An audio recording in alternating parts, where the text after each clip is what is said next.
I'm sure you know by now. I've been waiting for this. Sorry for the delay.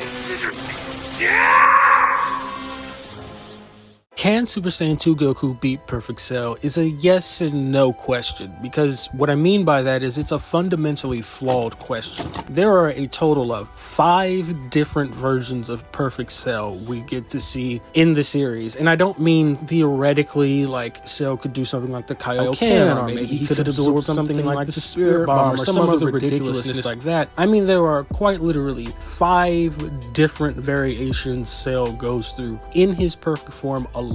And Goku, as a Super Saiyan 2, can technically beat some of them, so let's get into that. First is the form of Perfect Cell he fights during the Cell games, which there is just a plethora of statements about the two that put them relative to, if not as strong as one another. And the reason so many people have a misconception about this is because when Goku actually uses the instant transmission Kamehameha on Cell, they tend to forget the type of being Cell actually is. He is also a Saiyan like they are. And if getting a hole blasted through you like Vegeta did can give you a massive Zenkai, then imagine what would happen if half of your body died as a Saiyan and then you recovered from that. Because that's what happens to Cell. Goku does exactly what Gohan does to Cell at the end of the Cell games, but to half of his body. The reason that this Cell and the original Cell are 2 different levels of power is simply because of the fact this Cell was allowed to recover it using the Sensu Beam. But we'll save Zenkai Cell because he's technically the 3rd version of Cell that we see.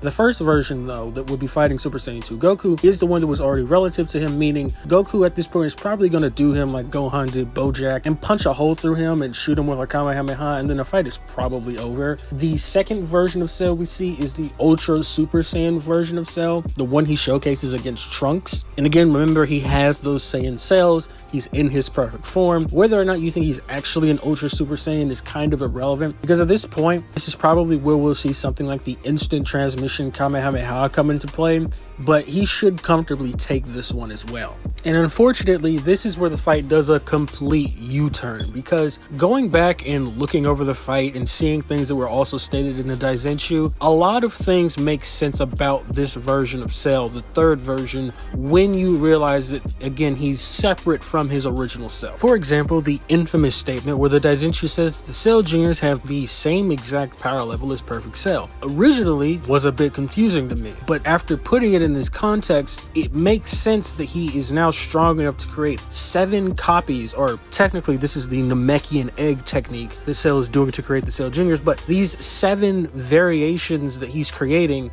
are all equally as powerful as his prior pre-Zenkai self. Meaning they're basically like 7 different Super Saiyan Gokus, even with the best interpretation. But that's not even a thing for me that gives this Cell the edge in extreme power here, because that would actually have to be everyone's reaction to him when he shows what his new full power actually is, because he wasn't holding back on Goku when he originally powered up. That's a misconception.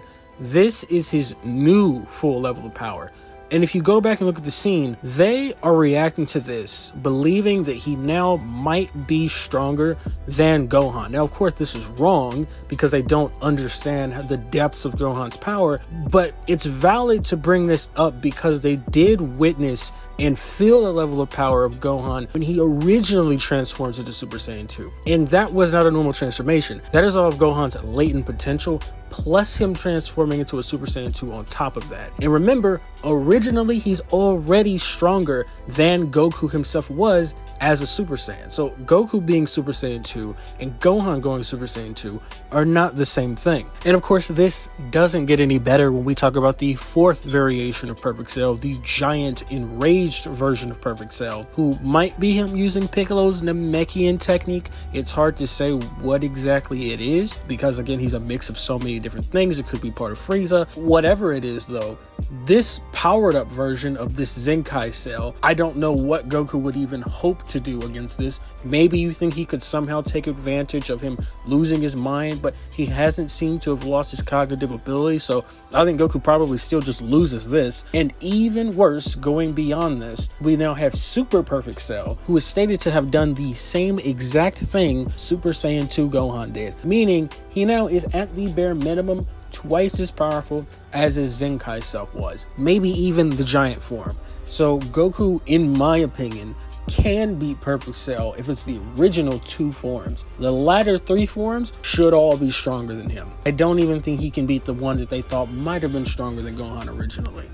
つまりより完璧になってここに帰ってくることができたんだ。